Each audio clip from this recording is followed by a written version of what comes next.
The gunshots echoing through the valley stopped abruptly, leaving an eerie silence that Nichols knew wouldn't last. Blood trickled down his arm as he pressed his back against the weathered barn door, his breath coming in ragged gasps that formed small clouds in the cold Arizona dawn of 1878. Cole hadn't always lived this way.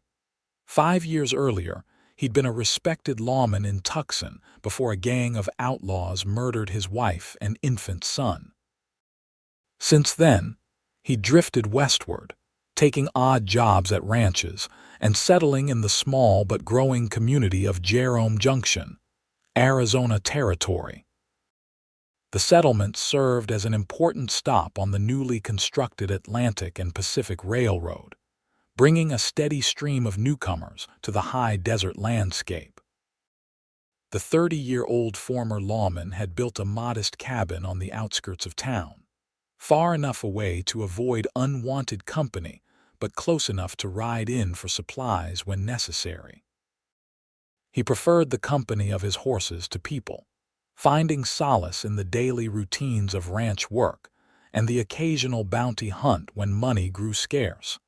Tonight's trouble had come looking for him a pair of horse thieves he'd tracked from Prescott who'd taken exception to his pursuit. Cole had managed to wound one and send the other fleeing, but not before taking a bullet to his upper arm. It wasn't serious, but it stung like hellfire as he made his way back to his cabin in the pre-dawn darkness. The first hint of sunlight was just breaking over the Mingus Mountains as Cole approached his property. His eyes narrowed at something unusual on his porch, a bundle that hadn't been there when he'd left. Instinctively, his hand went to his Colt revolver as he cautiously approached. Then he heard a thin, reedy cry that stopped him in his tracks. Cole had heard many sounds in his years on the frontier, but this one struck him to his core. It was the unmistakable wail of an infant. Quickening his pace, Cole reached the small bundle wrapped in a threadbare quilt. Kneeling down, he carefully pulled back the fabric to reveal the red, scrunched face of a baby no more than a few weeks old, its tiny fists waving angrily at the cold morning air. "What in tarnation?" Cole muttered, looking around for any sign of whoever had left the child. The surrounding brush and scattered piñon pines revealed nothing but shadows and the gentle stirring of wind. The baby's cries grew more insistent. Cole awkwardly gathered the bundle into his arms, wincing at the pain from his wound. "Easy there, little one," he murmured, his gruff voice softer than it had been in years. "Let's get you inside where it's warm." Inside his sparse cabin, Cole placed the infant on his bed and carefully unwrapped the quilt. The baby, a girl, he realized was dressed in a simple cotton gown that had seen better days. Tucked into the folds of the blanket was a folded piece of paper. With one eye on the still crying infant, Cole unfolded the note. The handwriting was hurried but legible. "Her name is Emma. Please keep her safe. I'll come back when I can." Oh, just a single initial, no explanation of who the mother was, why she'd abandoned her child on a stranger's doorstep, or when she planned to return. Cole ran a hand through his dark hair, grimacing as the movement pulled at his wounded arm. "Emma, huh?" he said to the infant, who had momentarily quieted at the sound of his voice. "Well, I don't know the first thing about babies, and your mama's picked the wrong man for this job." As if in response, Emma began to cry again, a desperate wail that seemed to fill the small cabin. "You're hungry, I reckon," Cole said, suddenly feeling helpless in a way that gun battles and bar fights had never made him feel. "And I ain't got nothing fit for a baby." He knew he needed help, and there was only one place to get it at this hour. Cole rewrapped Emma in her quilt, grabbed his hat, and headed back outside to saddle his horse. The morning was fully breaking now, the eastern sky painted in brilliant oranges and pinks that normally would have given Cole a moment's pause to appreciate. Today, He barely noticed as he carefully mounted his horse with the infant secured against his chest. The ride into Jerome Junction took less than 20 minutes, though it felt like hours with the baby alternating between crying and worrying silence. Cole headed straight for the modest home of Martha Wilson, the closest thing the settlement had to a doctor since she'd served as a nurse during the war between the states. Martha was already up, hanging laundry behind her house when Cole rode in. Her gray hair was pulled back in a tight bun, and her weathered face registered shock at the sight of the notorious loner Cole Nichols arriving at her doorstep with a baby in his arms. "Mr. Nichols, what on earth?" she exclaimed, hurrying toward him as he dismounted. "Found her on my porch this morning," Cole explained, carefully handing the bundle to Martha. "Note says her name is Emma. Don't know who left her or why they chose my doorstep." Martha cradled the infant with practiced ease. "Poor little mite is half-starved. Come inside, both of you." Her sharp eyes caught sight of the bloodstain on Cole's sleeve. "And it seems you're in need of some attention yourself." Inside, Martha quickly assessed the situation. "Josephine Miller lost her baby last month but still has milk. I'll send my boy to fetch her. Meanwhile, let me see that arm of yours." Cole submitted to Martha's ministrations with little protest, his eyes never straying far from the infant who had fallen into an exhausted sleep on Martha's bed. As Martha cleaned and bandaged his wound, Cole found himself explaining the situation again, though there was precious little to tell. "Just a note with the initial O, nothing else?" Martha asked, tying off the bandage. "Nothing," Cole confirmed. "Could be anyone. I'm not exactly known for my friendly ways in these parts." Martha gave a wry smile. "That's putting it mildly, Mr. Nichols." She studied his face. "What do you plan to do with her?" The question caught Cole off guard. He hadn't thought beyond getting the baby fed. "I figured the town could take care of her. Maybe find a family. And if her mother comes back looking for her." Martha interrupted. Cole fell silent. The note had said the mother would return, but when? And what kind of woman leaves her baby on a stranger's porch? Before he could respond, there was a knock at the door. Martha opened it to reveal Josephine Miller, a young widow who had moved to Jerome Junction with her husband only to lose him to pneumonia shortly before losing her newborn son. Josephine's eyes widened at the sight of Cole, his fearsome reputation having preceded him, but her attention quickly shifted to the infant. "Is this the baby who needs feeding?" Martha nodded, and Josephine didn't hesitate. She took the now awake and fussing Emma to a chair in the corner, turning slightly away as she prepared to nurse the hungry child. Cole stood awkwardly, feeling suddenly like an intruder. "I'll wait outside," he muttered, heading for the door. Outside, Cole leaned against the porch railing, watching as the town came to life. Merchants opened their shops, the blacksmith's hammer rang out from his forge, and a freight wagon rumbled down the main street toward the railroad depot. Normal, everyday life continuing while his had just been turned upside down by a tiny stranger. He wasn't sure how long he stood there before Martha joined him, her expression troubled. "The baby's fed and sleeping now," she said. "But we need to decide what to do." "Sheriff Miller should be informed." Cole nodded reluctantly. The local lawman, Tom Miller, was a decent enough fellow, though Cole generally preferred to avoid him given his own tendency to operate in the gray areas of the law. "I'll go talk to him," Cole offered. "But I'd rather keep this quiet for now. If word spreads too widely, we might never find out who left her." Martha agreed, and Cole set off toward the sheriff's office, his mind racing with questions. Who was the mother? Why had she chosen his isolated cabin? And why did he care so much about what happened to this child he'd known for less than a day? Sheriff Miller took the news with professional calm. asking the obvious questions that Cole couldn't answer.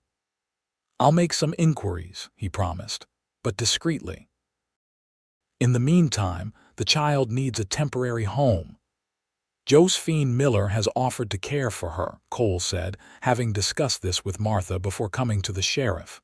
She needs this after losing her own." The sheriff nodded understandingly. "And what about you, Nichols? You planning to just ride away from this?" Cole stiffened. "The note was left at my cabin. If the mother returns, that's where she'll come looking." "So you're planning to stay involved?" There was surprise in the sheriff's voice. "I'm planning to do what's right," Cole replied stiffly. "I'll check in on the child regularly and keep watch at my place in case the mother returns." As Cole left the sheriff's office, he wasn't entirely sure why he'd committed himself to this role. He'd spent years avoiding attachments of any kind, and yet something about this abandoned infant had pierced through the armor he'd built around himself. Over the next several days, a routine developed. Emma stayed with Josephine, who bloomed with renewed purpose caring for the infant. Cole divided his time between his ranch chores and daily visits to town to check on the baby. Each night, he returned to his cabin, half expecting to find the mysterious O waiting for him. Word spread through Jerome Junction, despite their attempts at discretion. The baby became something of a communal project, with townswomen bringing hand-me-down clothes and blankets to Josephine's house. Cole found himself the recipient of curious glances and occasional questions, which he deflected with his customary gruffness. A week passed with no sign of Emma's mother. Then, too, Cole surprised himself by learning the basics of infant care: how to hold Emma properly, how to rock her when she was fussy, even how to change her cloths when necessary. His large, calloused hands seemed absurdly oversized next to her tiny form, yet he found a gentleness he hadn't known he possessed. It was during the third week, as autumn was firmly taking hold of the high country, that Cole returned from town to find a visitor at his cabin. He approached cautiously, hand resting on his revolver, but relaxed slightly when he saw it was a woman sitting on his porch steps. She stood as he approached, tall and slender, with auburn hair partially hidden under a worn bonnet. Her dress was simple but clean, though it hung loosely on her frame as if she'd recently lost weight. Cole placed her age at perhaps 25, though the exhaustion evident in her face made her hard to read. "Are you Cole Nichols?" she asked, her voice carrying a slight tremor. Cole dismounted, keeping a cautious distance. "I am." Relief washed over her face. "My name is Olivia Morgan. I'm looking for my daughter." Cole's heart pounded as he studied the woman more carefully. There was something in the shape of her eyes that reminded him of Emma. "You're O," he said flatly. She nodded, wringing her hands nervously. Is Emma all right?" "She's fine," Cole replied, noting how Olivia's shoulders sagged with relief. "She's being well cared for in town." Tears sprang to Olivia's eyes. "Thank God, I was so afraid. I didn't know if you'd find her in time or if you'd take her in." "Why me?" Cole asked bluntly. "Why leave your child with a stranger?" Olivia looked away. "You weren't a complete stranger. I'd heard about you, the former lawman who lives alone outside of town. They say you're dangerous but honorable." She met his gaze. "I needed someone who could protect her." "Protect her from what?" Cole pressed, his suspicion growing. "From my husband," Olivia replied, her voice dropping. "Or rather, the man who claims to be my husband. His name is Victor Sloan." Cole's expression darkened. He knew the name. Victor Sloan was a wealthy cattle baron from the Verde Valley with political connections and a reputation for ruthlessness. "I met Victor in Flagstaff last year," Olivia continued. "He was charming, wealthy, promised me security after my father died and left me with nothing. We married quickly, too quickly." I didn't see his true nature until after we were wed." "And what nature is that?" Cole asked, though he had a fair idea. "He's cruel," she said simply. "Controlling. Violent when crossed. When I discovered I was with child, I thought perhaps it would soften him. It didn't. When Emma was born, he seemed disappointed. He wanted a son." Cole listened silently as Olivia explained how Victor's behavior had grown increasingly erratic and threatening. How she'd begun to fear not just for herself but for her newborn daughter. 3 weeks ago, I overheard him talking with his foreman about getting rid of the problem, meaning Emma. He didn't think a sickly girl was worth the trouble. Her voice broke. "That night I took her and ran. I had a little money saved, but I knew he'd come after us. I needed somewhere safe for Emma while I led him away from her." "So you left her with me and used yourself as bait," Cole concluded, a grudging respect forming for this woman's courage. Olivia nodded. "It worked. His men picked up my trail heading south. I've spent weeks laying false trails, doubling back, hiding. I think I've finally lost them." She looked at him pleadingly. "Please, where is my daughter?" Cole studied her for a long moment. Her story rang true, but he'd been deceived before. "She's with a widow in town, Josephine Miller. The woman lost her own baby and has been nursing Emma." Olivia's relief was palpable. "Can you take me to her? Please, I need to hold my baby." Cole hesitated, then nodded. "We'll go at dusk, less chance of being noticed." He gestured to the cabin. "You can rest inside until then. You look like you could use it." Inside the cabin, Cole awkwardly offered what hospitality he could: a meal of beans and dried beef, coffee, and the use of his bed for a few hours' rest. Olivia accepted gratefully, though a certain wariness remained between them. As she slept, Cole sat at his rough-hewn table, cleaning his revolvers and considering his next steps. If Olivia's story was true, Victor Sloan wouldn't give up easily. The man had resources and connections that Cole, as a solitary rancher with a questionable past, couldn't hope to match. When Olivia awoke, Cole had reached a decision. "I'll take you to Emma," he said, "but then you both need to leave Jerome Junction. Sloan has too much influence in this territory. You'll never be safe here." Olivia sat up, pushing her hair from her face. "I know, I've been thinking the same thing. I have a cousin in California who would take us in." "California's a long way," Cole observed. "You'd need money for passage and you'd be vulnerable on the road." "I have enough for train tickets," she replied. "I managed to take some jewelry when I fled. It's not much, but it should get us to Sacramento." As dusk fell, Cole saddled his horse and helped Olivia mount behind him. The ride to town was silent, both of them scanning the landscape for any sign of pursuit. Jerome Junction was quiet as they reached the outskirts. Most inhabitants already retired to their homes as the autumn evening brought a biting chill. Josephine's small house was on the eastern edge of town. A single lamp burned in the window as Cole knocked softly on the door. When Josephine opened it, her eyes widened at the sight of Olivia. "You're her mother," she said, not as a question but a statement. Olivia nodded, her voice failing her as emotion welled up. Josephine stepped back to allow them entry, then led Olivia to where Emma lay sleeping in a makeshift cradle. Cole stood back, watching as Olivia fell to her knees beside the infant, tears streaming down her face as she gently touched her daughter's cheek. "She's grown," Olivia whispered.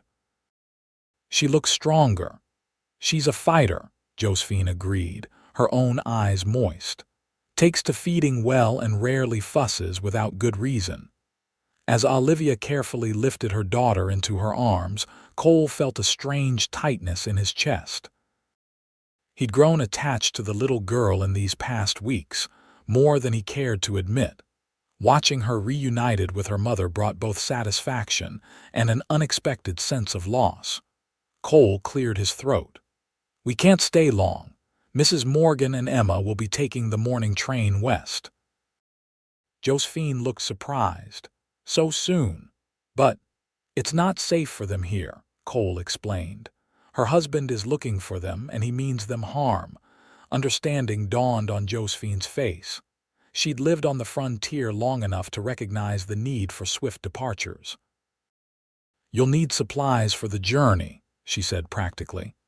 "I'll pack what I can for the baby."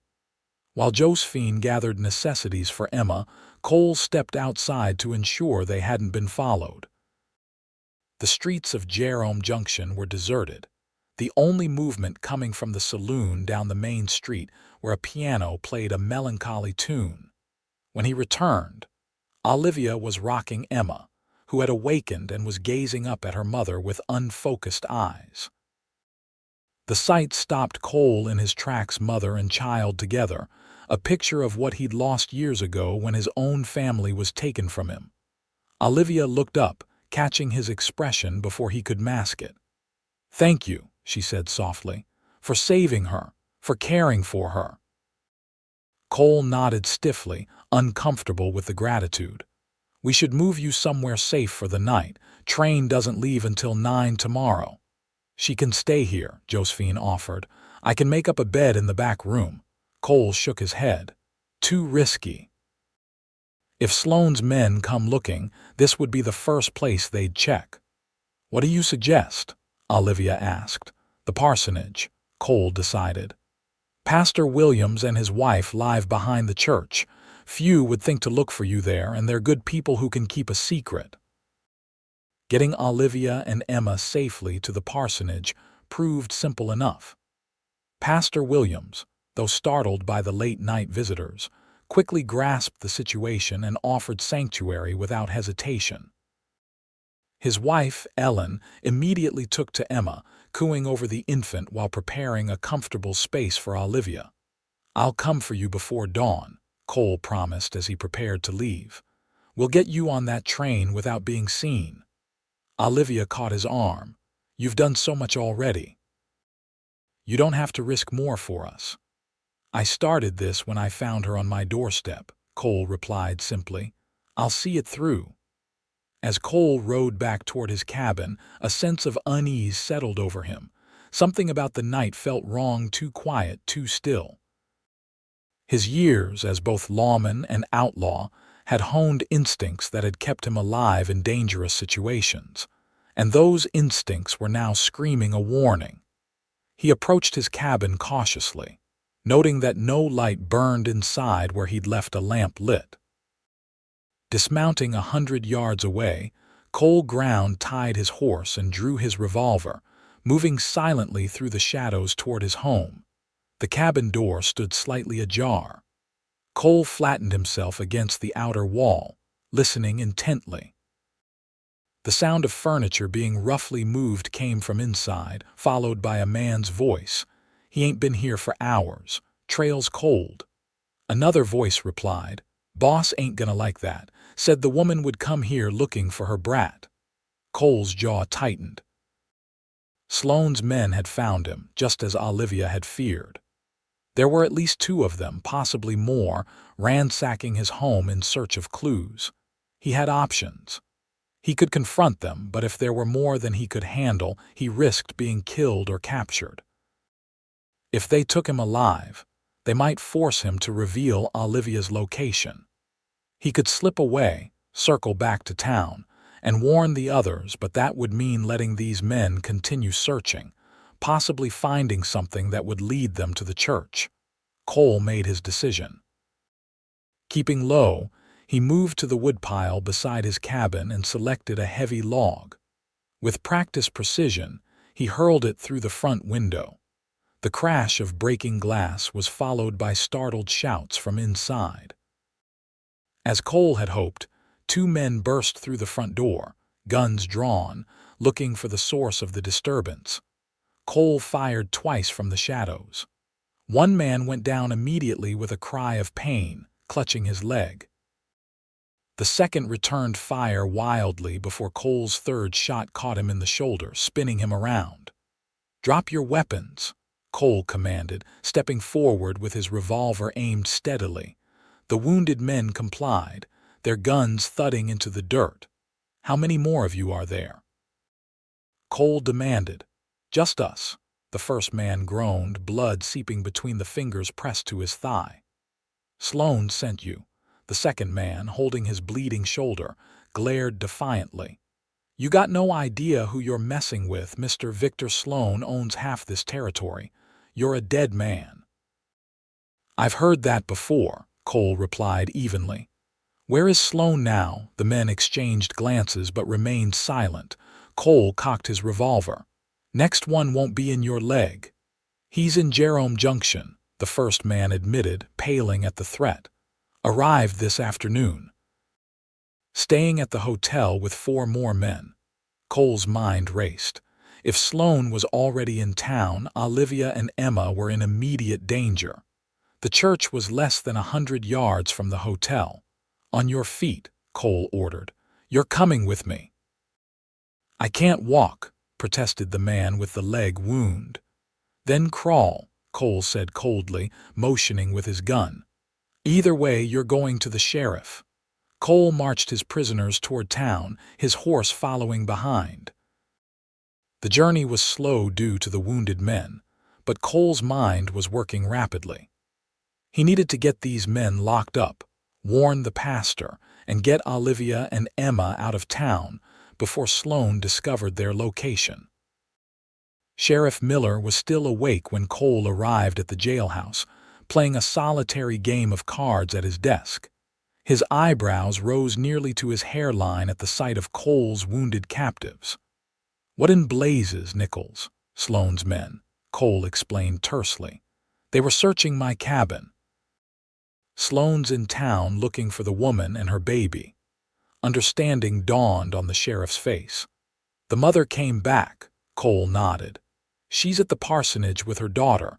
They need to be on the morning train west, but Sloan's at the hotel with more men." Sheriff Miller stroked his mustache thoughtfully as he locked the wounded men in cells. "Sloan's a powerful man, Cole. If he's claiming his wife and child were kidnapped, I don't have the authority to stop him taking them back." "The woman's terrified of him," Cole argued. "Says he threatened the child." "That may be true," the sheriff conceded, "but it's her word against his, and in these parts his word carries more weight with the territorial judges." Cole's expression hardened.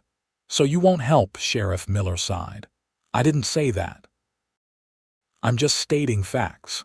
He checked his pocket watch. "It's nearly midnight. Train's not until 9. That gives us time to figure something out." "We don't have time," Cole insisted. "If these two don't report back, Sloan will know something's wrong. He'll start searching the town." The sheriff considered this. "All right, here's what we'll do. I'll send my deputy to create a distraction at the hotel, say there's been trouble at Sloan's ranch that requires his immediate attention. That should buy you enough time to get the woman and child to the train depot." Cole nodded gratefully. "Thank you, Tom." "Don't thank me yet," the sheriff warned. "If this goes wrong, we could both lose our necks." He paused. "Why are you doing this, Cole? This isn't your fight." Cole hesitated. It was a question he'd been asking himself since finding Emma on his doorstep. "Maybe it became my fight when someone trusted me with their child's life," he finally answered. "Or maybe I'm just tired of men like Sloan thinking they can take whatever they want." The sheriff studied him for a long moment, then nodded. "Go warn the pastor. I'll handle things here and send my deputy to the hotel." Cole slipped through the darkened streets of Jerome Junction toward the small white church that served the community. The parsonage behind it was dark, except for a single candle burning in an upstairs window. He knocked softly on the back door, relieved when Pastor Williams answered quickly, a shotgun held discreetly behind the door frame. "Cole," the pastor greeted him with evident relief. "Come in." Inside, Cole found Olivia sitting by the fire, Emma sleeping in her arms. She looked up anxiously as he entered. "What's happened?" Cole explained the situation succinctly: Sloan's presence in town, the capture of his men, and the sheriff's plan to create a diversion. We need to move you now, Cole concluded. It's not safe to wait until morning. Pastor Williams spoke up. The depot's watched at night. You'll never get there unobserved. We're not going to the depot, Cole decided. There's a water stop 5 miles down the tracks where the train takes on water before the climb into the mountains. It's unmanned at night. If we can get there by dawn, we can flag down the train. Olivia rose, determination replacing the fear in her eyes. Then that's what we'll do. While Mrs. Williams hurriedly packed supplies for Olivia and Emma, Pastor Williams drew Cole aside. I've heard the rumors about this man Sloan, he said quietly. If half of them are true, he won't stop pursuing them. They'll need more than a head start. I know, Cole acknowledged, but getting them out of the territory is the first step. The pastor hesitated, then reached into his pocket and withdrew a small leather pouch. Church collections, he explained. It's not much, but it might help them establish themselves somewhere far from here. Cole accepted the pouch with a nod of gratitude. I'll see it's put to good use. Within 20 minutes, they were ready. Cole had borrowed the pastor's wagon, reasoning it would be less conspicuous than riding double on his horse with Olivia and the baby. Mrs. Williams had prepared a special basket for Emma, lined with blankets and designed to keep her secure during the journey. As they prepared to leave, Olivia embraced the pastor and his wife. I don't know how to thank you, she said, her voice thick with emotion. Just live well, Mrs. Williams replied, kissing Emma's forehead gently. Both of you. Cole helped Olivia and Emma into the wagon, then climbed up and took the reins. Rather than heading directly out of town, he took a circuitous route, avoiding the main streets and keeping to the shadows. The hotel where Sloan was staying stood dark and quiet as they passed the sheriff's diversion, apparently hadn't been necessary yet. They had reached the eastern edge of town, when Cole spotted riders approaching from the direction of the railroad depot. He quickly turned the wagon down a side street, pulling into the shadow of an abandoned livery stable. Stay here, he whispered to Olivia, handing her his spare revolver. If I'm not back in 10 minutes, take the wagon and go. Follow the tracks east to the water stop. Before Olivia could protest, Cole slipped away into the darkness. He moved silently along the backs of buildings until he had a clear view of the riders. 3 men were conferring in low voices, their horses stamping restlessly. Said they should have reported back hours ago, one was saying. Something's wrong. Maybe they found the woman and headed back to the ranch, another suggested. The third rider, taller than the others and expensively dressed despite the hour, shook his head. No, Jenkins knows to report to me directly. He straightened in his saddle. Wake the sheriff. I want this town searched building by building if necessary. Cole recognized the commanding voice Victor Sloan, just as Olivia had described him. Even in the darkness, Cole could make out the man's aristocratic features and the cold authority in his bearing. This complicated matters considerably. If Sloan ordered a search, it was only a matter of time before they were discovered. They needed to leave town immediately, but with riders watching the roads, their chances were slim. Cole retreated, his mind working furiously. There was only one option left, and it was risky. He returned to the wagon to find Olivia clutching his revolver, Emma held protectively against her chest. Sloan's here with his men, Cole informed her quietly. They're going to search the town. We need to change plans. What do we do? Olivia asked, her voice remarkably steady despite the fear evident in her eyes. We need a diversion, Cole replied. Something big enough to draw their attention away from the east road. Olivia's eyes widened. You're going to create a diversion yourself? Cole nodded grimly. There's a lumber yard on the west side of town, if it were to catch fire. No, Olivia protested. It's too dangerous. If they catch you, they won't, Cole assured her, though he was far from certain. When you see the fire, that's your signal. Take the wagon and head straight for the water stop. Don't stop for anything." Olivia reached out and caught his hand. "Why are you doing this for us? You barely know me." Cole hesitated, unsure himself of the full answer. "Let's just say I understand what it's like to lose family to violence. I couldn't save mine. Maybe I can save yours." Before Olivia could respond, Cole squeezed her hand once and disappeared back into the darkness. The lumber yard was deserted at this hour, stacks of cut pine and oak piled neatly in rows around a small office building. Cole moved silently through the yard, locating a barrel of pitch used for treating fence posts. It would burn hot and fast, creating exactly the kind of spectacle he needed. Cole worked quickly, positioning the barrel near a stack of seasoned lumber, but far from the main building where it might endanger lives. Using his bandana and a nearby lantern, he created a simple fuse that would give him time to clear the area. As he lit the fuse, Cole heard voices approaching Sloane's men beginning their search of this section of town. He ducked behind a stack of lumber, waiting until they passed before making his way toward the edge of the yard. The explosion when the fire reached the pitch barrel was more dramatic than Cole had anticipated. Flames shot 30 feet into the air, illuminating the night sky with an orange glow. Shouts of alarm immediately rose from around town. Cole made his way back toward where he'd left Olivia, circling wide to avoid the men now running toward the fire. He reached the abandoned livery just in time to see the wagon pulling away, Olivia at the reins, heading east out of town. Good, he thought. She hadn't waited for him. That was smart.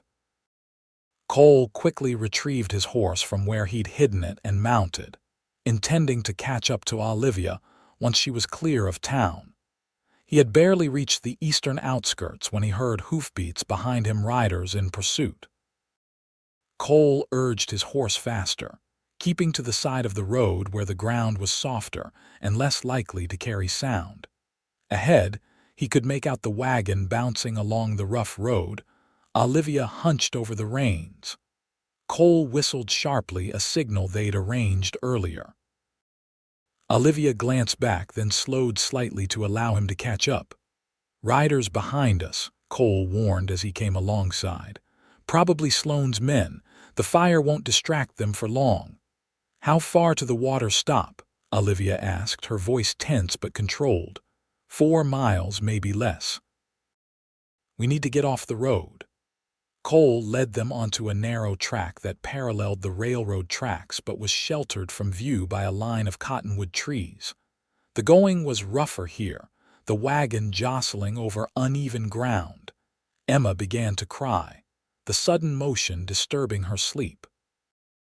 Olivia tried to soothe her while maintaining control of the horses, but the child's wails grew more insistent. "They'll hear her," Olivia said desperately. "Keep moving," Cole instructed. "I'll hold them off if they get too close." They continued for another mile before the sound of approaching riders grew louder. Cole glanced back to see 4 mounted figures silhouetted against the night sky, moving rapidly along their trail. "They've found us," he said grimly. "There's a bend ahead. When you reach it, keep going. Don't look back, no matter what you hear." Olivia's eyes widened. "Cole, no, just get Emma to safety," he cut her off. "That's what matters."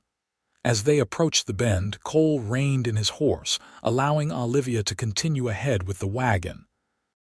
Drawing his rifle from its scabbard, he dismounted and took position behind a fallen log, sighting down the barrel at the approaching riders. The first shot was a warning aimed at the ground in front of the lead horse, causing it to rear in alarm. The riders pulled up short, momentarily confused by the resistance. "That's far enough," Cole called out. "Turn back now," a familiar voice responded, Victor Sloane. "Whoever you are, you're interfering with a family matter. My wife and child have been abducted and I mean to recover them." "Your wife fled for her life," Cole replied, keeping his rifle trained on the group. "Says you threatened your daughter. I'm inclined to believe her." There was a pause, then Sloane's voice came again, harder now. "You must be the rancher Nichols, isn't it? The one who's been hiding them. You're making a grave mistake. I have friends in high places who will see you hang for this."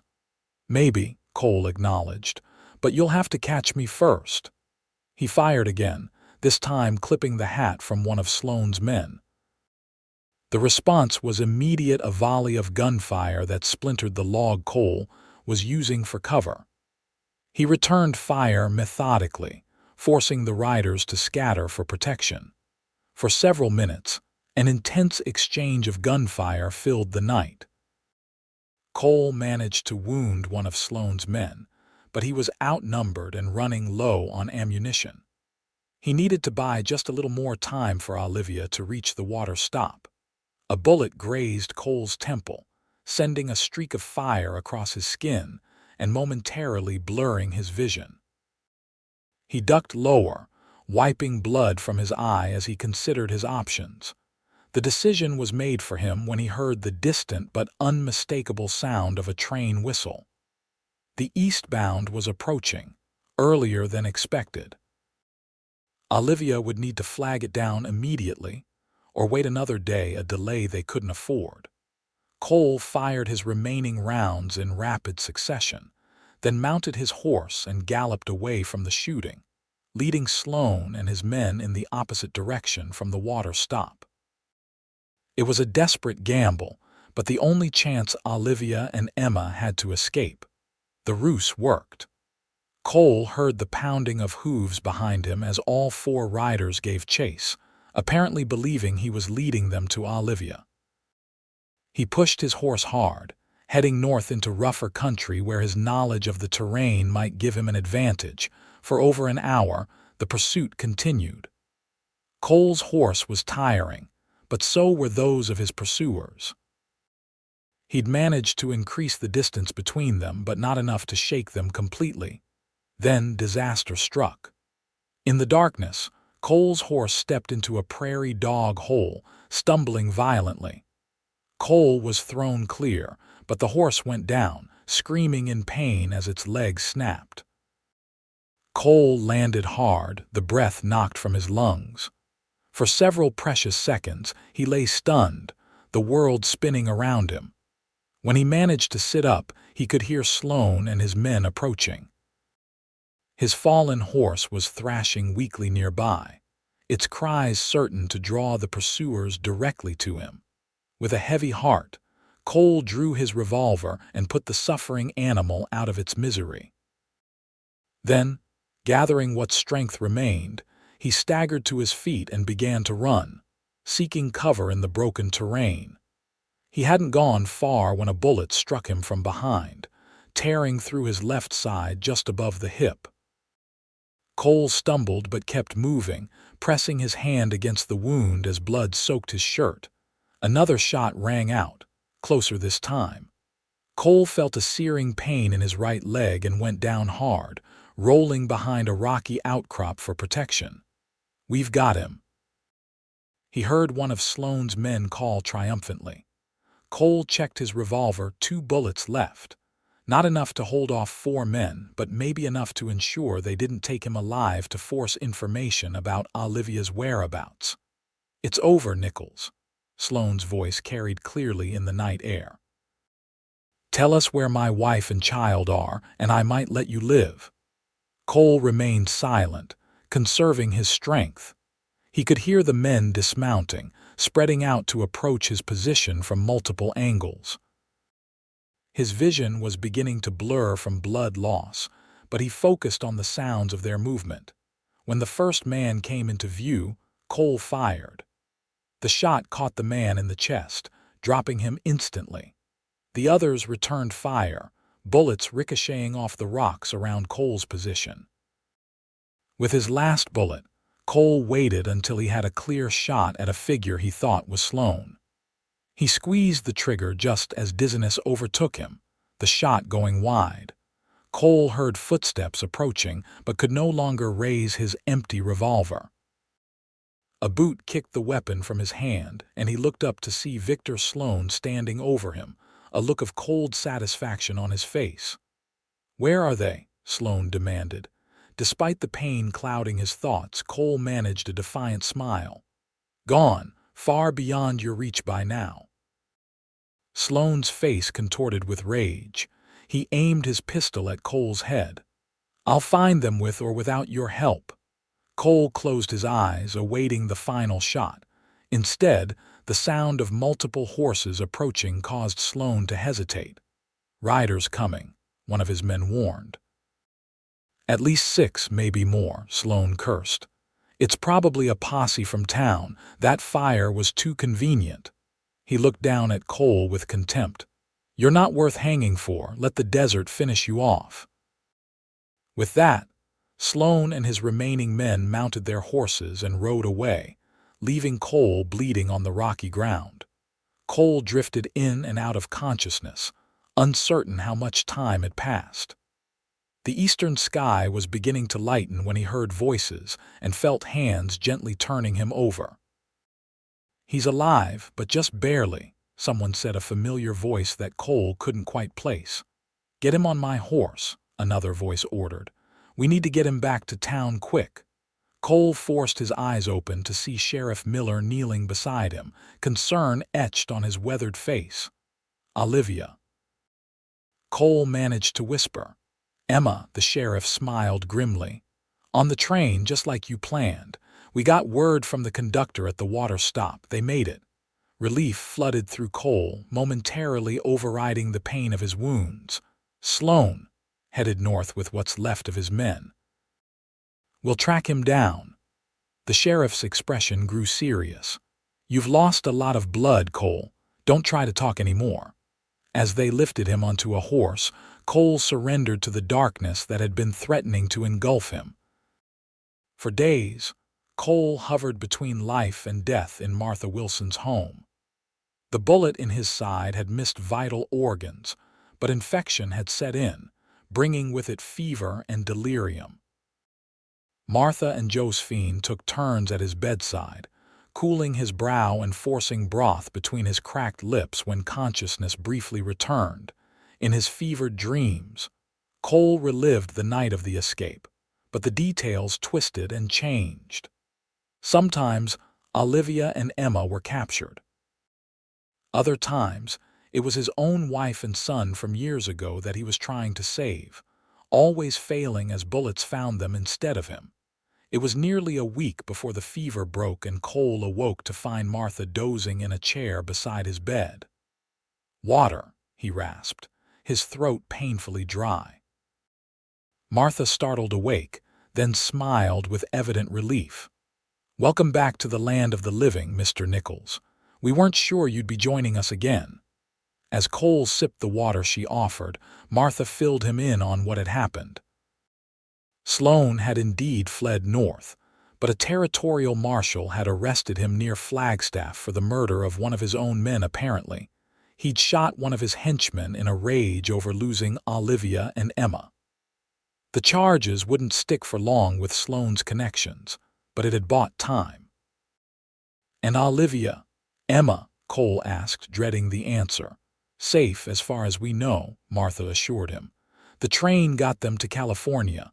The pastor received a telegram from his colleague in Sacramento confirming their arrival." Cole closed his eyes, relief washing over him. "Good, that's good." Over the next few weeks, Cole's strength gradually returned. The bullet wound in his leg healed cleanly, though Martha warned he might always have a slight limp. The wound in his side was more troublesome, requiring frequent cleaning and fresh bandages. During his convalescence, Cole was surprised by the number of townspeople who visited, bringing food, offering assistance, or simply sitting with him for a while. He'd always kept to himself, viewing Jerome Junction as merely the nearest place to obtain supplies. Now, he was discovering a community that seemed determined to embrace him despite his reluctance. A month after the shooting, Cole was able to return to his cabin, though Sheriff Miller insisted on accompanying him to ensure everything was in order. The place had been ransacked by Sloane's men, but nothing appeared to be permanently damaged.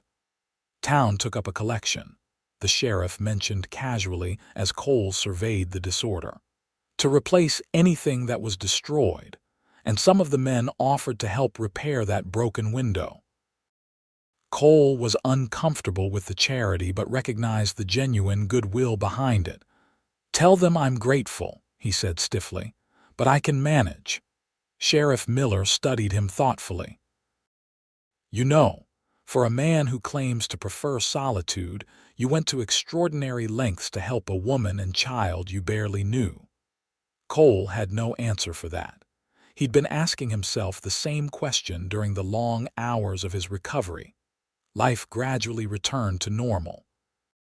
Cole resumed his ranch work as his strength allowed, though he found himself riding into town more frequently than before. Each time, he would check with Pastor Williams to see if there was any news from Sacramento. 2 months after Olivia and Emma's escape, a letter arrived. Pastor Williams brought it directly to Cole's cabin, an encouraging smile on his face. The letter was brief but heartfelt. Olivia and Emma were safe with her cousin's family. They had enough money to rent a small place of their own, thanks to the pastor's generous donation. Emma was growing rapidly and had started to smile and coo. Olivia had found work as a seamstress and was beginning to build a new life far from Victor Sloane's reach. Near the end of the letter, Olivia wrote, "I don't know if I can ever repay what you risked for us, Cole.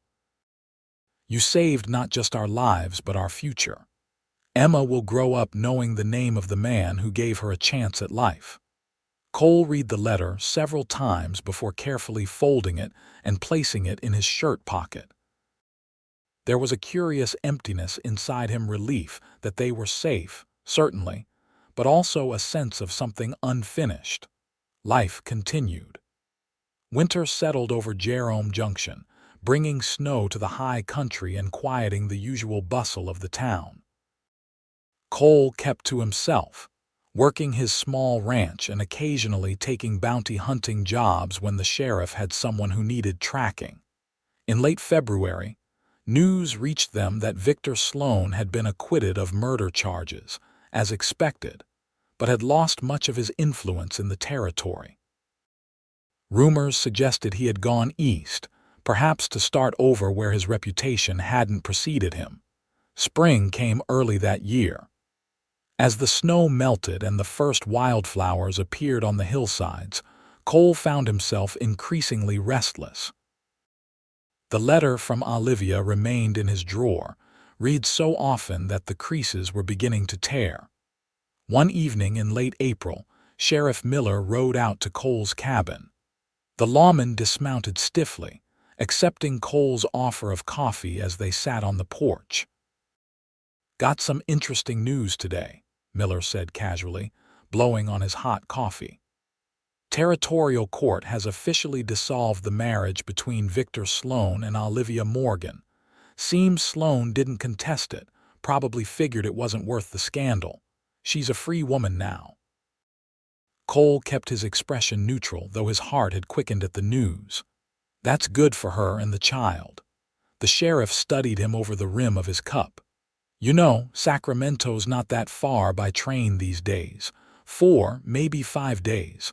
Cole raised an eyebrow. "You suggesting something, Tom?" Miller shrugged. "Just making an observation. That's a woman who owes you her life. Might be worth seeing how she and the little one are getting on." After the sheriff left, Cole remained on the porch long into the night, watching the stars and considering possibilities he'd been denying for months. The next morning, Cole rode into Jerome Junction and sent a telegram to Sacramento, addressed to Olivia in care of Pastor Williams' colleague. The message was simple. "Would it be welcome if I visited, Cole?" The reply came 2 days later. "Always welcome. We have much to thank you for. Oh, it took Cole less than a week to set his affairs in order. He arranged for a neighboring rancher to look after his few cattle and horses, promising a share of the calves in return. He settled his accounts in town and purchased a new suit, his first in many years. The journey to Sacramento was longer than Cole had anticipated, the train stopping frequently and connections not always aligning. It gave him ample time to question his decision. What was he hoping for? Olivia had thanked him in her letter. Perhaps that should be enough, but it wasn't enough. Something had changed in Cole since the night he found Emma crying on his doorstep. The emptiness that had been his companion since losing his family had begun to fill with something new: concern for others, connection to his community, and feelings for Olivia that went beyond mere responsibility for her welfare. Sacramento in late spring was a revelation to Cole. The city bustled with activity, its streets lined with blooming trees and elegant buildings that made Jerome Junction seem like little more than an outpost. Following the directions in Olivia's letter, Cole made his way to a modest neighborhood on the city's eastern side. The house was small but well kept, with a tiny garden where spring flowers nodded in the breeze. Cole stood at the gate for a long moment, suddenly uncertain. Before he could decide whether to proceed, the front door opened. Olivia stood in the doorway, Emma balanced on her hip. The child had grown considerably in the months since Cole had seen her, no longer a tiny infant but a robust baby with curious eyes and a shock of dark hair. For a moment, neither adult spoke. Cole removed his hat, suddenly aware of how out of place he must look in his new but still somewhat rustic attire. "You came," Olivia finally said, a smile breaking across her face. Cole nodded. "Said I would." "Come in," she invited, stepping back from the doorway. "Emma, this is Mr. Nichols, the man I told you about." As if understanding, Emma studied Cole with solemn eyes before breaking into a toothless grin that transformed her face. Inside the small house, Cole was struck by how homey it felt despite its modest furnishings.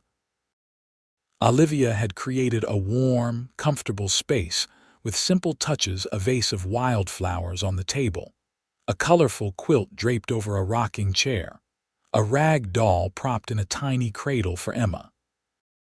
Over tea, they talked about the past months, Olivia's adjustment to life in Sacramento, Emma's growth and development, the news of Sloane's departure from the territory.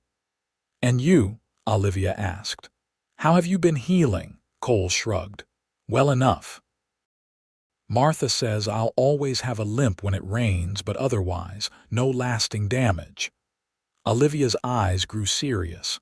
"You nearly died for us, Cole. I don't know if I can ever adequately thank you."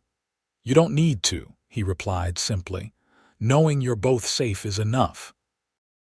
As evening approached, Olivia prepared a simple meal, and Cole found himself charmed by the domestic scene.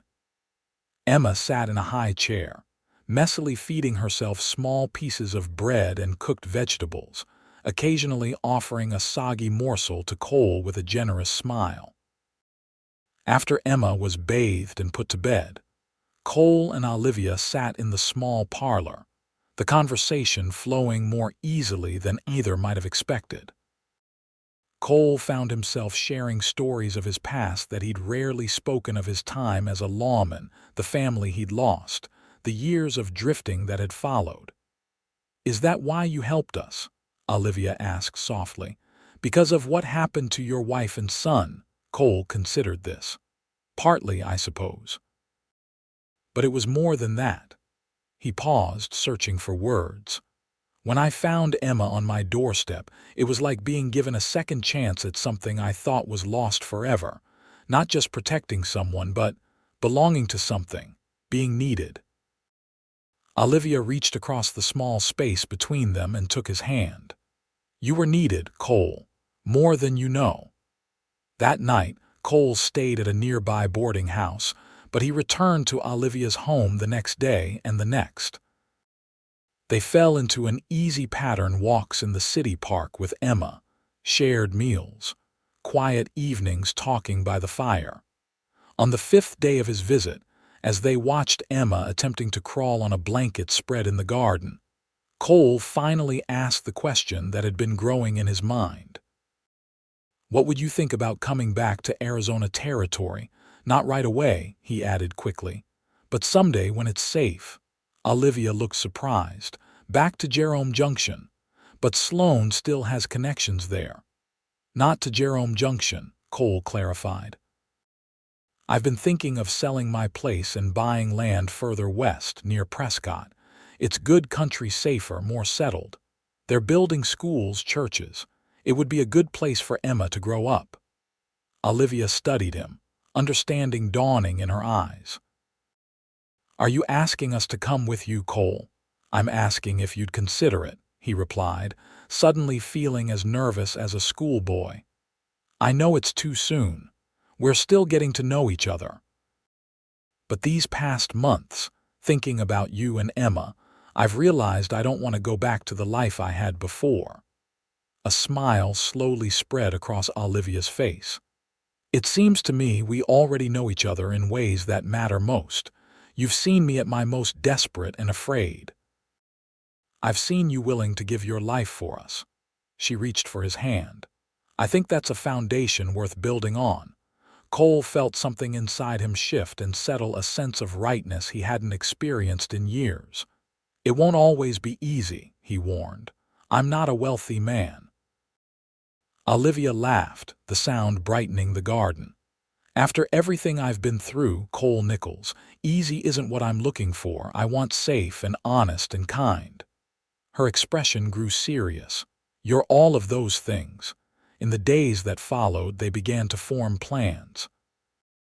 Cole would return to Jerome Junction to sell his property and settle his affairs. Olivia would remain in Sacramento with Emma until he sent word that their new home was ready. It might take months, but the promise of a future together made the separation bearable. On his last evening in Sacramento, Cole sat with Olivia on the small porch of her home. Emma was asleep inside, the night was warm, and a crescent moon hung in a sky scattered with stars. "I've been thinking," Olivia said, breaking a comfortable silence. "About that night you found Emma on your doorstep." Cole glanced at her, curious. "What about it?" "I was so afraid," she admitted. "Leaving her there, not knowing if you'd find her in time or take her in. It was the hardest thing I've ever done." She turned to face him, her eyes reflecting the moonlight. "But now I think it might have been fate. Of all the doors in the world, Emma ended up on yours." Cole considered this. He'd never been one to believe in fate or divine intervention. Life, in his experience, was mostly random chance and human choices, but he couldn't deny that finding Emma had changed everything. "Maybe it was," he conceded. "Or maybe it was just luck, good for all of us." Olivia smiled and leaned against his shoulder. "Either way, I'm grateful." Cole slipped his arm around her, drawing her closer. "So am I." The next morning, as Cole prepared to board the train that would take him back to Arizona territory, Olivia and Emma came to see him off. The goodbye was bittersweet, tempered by the promise of reunion. "It won't be long," Cole assured them, reluctant to release Emma from his arms. The child had grown attached to him over his brief visit, and the feeling was decidedly mutual. "We'll be waiting," Olivia promised. She reached up and straightened his collar in a gesture so domestic it made Cole's heart clench. "Just be careful. For us." As the train pulled away from the station, Cole watched Olivia and Emma standing on the platform until they faded from view.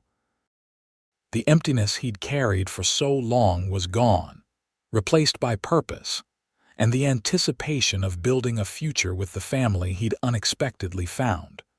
True to his word, Cole worked tirelessly over the following months to prepare for Olivia and Emma's arrival. He sold his cabin and land near Jerome Junction, bid farewell to the friends he'd made there, and purchased a promising property outside Prescott, 20 acres with a sturdy house, a barn, and good water. Sheriff Miller helped him navigate the legal aspects of the purchase, while Pastor Williams wrote glowing letters of recommendation to his counterpart in Prescott, ensuring Cole and his soon-to-be family would be welcomed into the community. By late summer, everything was ready. Cole sent a telegram to Olivia with the good news, then set about making final preparations for their arrival. The day Olivia and Emma's train was due, Cole woke before dawn, too excited and nervous to sleep. He put the finishing touches on the house flowers in a vase on the table, a small wooden horse he'd carved for Emma placed on her bed, a special dinner planned for their first evening together. At the Prescott station, Cole paced anxiously as the train rumbled in, billowing steam across the platform. When Olivia emerged from the passenger car, Emma in her arms, the sight of them made his breath catch. They were really here. They had really chosen this life with him. Emma spotted him first, her face lighting up with recognition. She squirmed in her mother's arms, reaching toward him with excited babbling that might have been an attempt at his name. "Someone's happy to see you," Olivia said as she approached, her own smile radiant. Cole embraced them both, feeling a completeness he'd thought forever beyond his reach. "Welcome home," he said simply, his voice rough with emotion. The adjustment to family life came more naturally than Cole had expected. Emma took to him as if they'd never been separated, delighting in the attention he lavished on her and quickly learning to toddle after him as he went about his daily chores. Olivia brought warmth and purpose to the house, transforming it from merely a place to live into a true home. Her practical nature complemented Cole's, and they found a rhythm together that seemed as natural as breathing. 3 months after their arrival in Prescott, on a crisp autumn evening with the scent of pine in the air, Cole asked Olivia to marry him. He'd planned an elaborate proposal, but in the moment, sitting beside her on the porch swing after Emma had been put to bed, the words simply came. "I know it hasn't been long," he said, taking her hand in his, "but I love you, Olivia. You and Emma both. I want us to be a real family." Olivia's eyes shimmered in the lantern light. "We already are a family, Cole, but yes, I'll marry you." They were wed 2 weeks later in the small church in Prescott, with Emma serving as an enthusiastic if somewhat disruptive flower girl. Sheriff Miller traveled from Jerome Junction to stand as Cole's best man, and Martha Wilson came bearing gifts and well wishes from the community they'd left behind. As winter settled over their new home, bringing with it cozy evenings by the fire and the quiet beauty of snow-covered fields, Cole often found himself marveling at the turn his life had taken. From solitary rancher to husband and father, from a man haunted by loss to one embracing a future filled with promise. One evening, as Cole sat with Emma on his lap, reading her a bedtime story while Olivia mended by the fire, a faint, familiar sound caught his attention, the distant wailing of an infant. "You hear that?" he asked Olivia, pausing in his reading. She listened, then smiled softly. "It's just the wind. It often sounds like a baby crying when it comes through the pine trees." Cole nodded, but the sound had triggered a memory of a cold morning over a year ago when he'd found a tiny bundle on his doorstep. How differently things might have turned out if he'd been away that day, or if he'd made different choices in the moments that followed. "What are you thinking about?" Olivia asked, noting his thoughtful expression. Cole looked at his family, at Emma drowsily leaning against his chest, at Olivia with her gentle smile, at the home they'd created together, and felt a contentment so deep it was almost overwhelming. "I'm thinking about doorsteps," he said. and how sometimes the greatest blessings arrive when we least expect them. Olivia's smile deepened with understanding. "They certainly do," she agreed softly. Outside, the wind continued its lonely song through the trees. But inside, all was warmth and love and family, a family forged from unexpected beginnings and unwavering courage, bound together by the kind of love that comes once in a lifetime, if a person is fortunate enough to recognize it when it appears on their doorstep. Spring arrived with a burst of wildflowers and the news that their family would be growing. Olivia's announcement that she was expecting a child filled Cole with a joy he hadn't known was possible. Emma, now nearly 2 years old and talking in simple sentences, seemed to understand something important was happening, patting her mother's still flat stomach and declaring, "Baby." As Olivia's pregnancy progressed, Cole found himself becoming increasingly protective, taking on more of the household duties and limiting Olivia's more strenuous tasks. She tolerated his hovering with good-natured teasing, reminding him that women had been having babies since the beginning of time. "Not my baby," Cole would respond, kissing her forehead. "Not our baby." Their son was born in late November, a healthy, robust boy with a shock of dark hair like his sister and his mother's expressive eyes. They named him Samuel, after Cole's father, and the circle of their family felt complete. Over the years that followed, the Nichols family thrived. Cole expanded their ranch operations, raising horses that gained a reputation throughout the territory for their quality and temperament.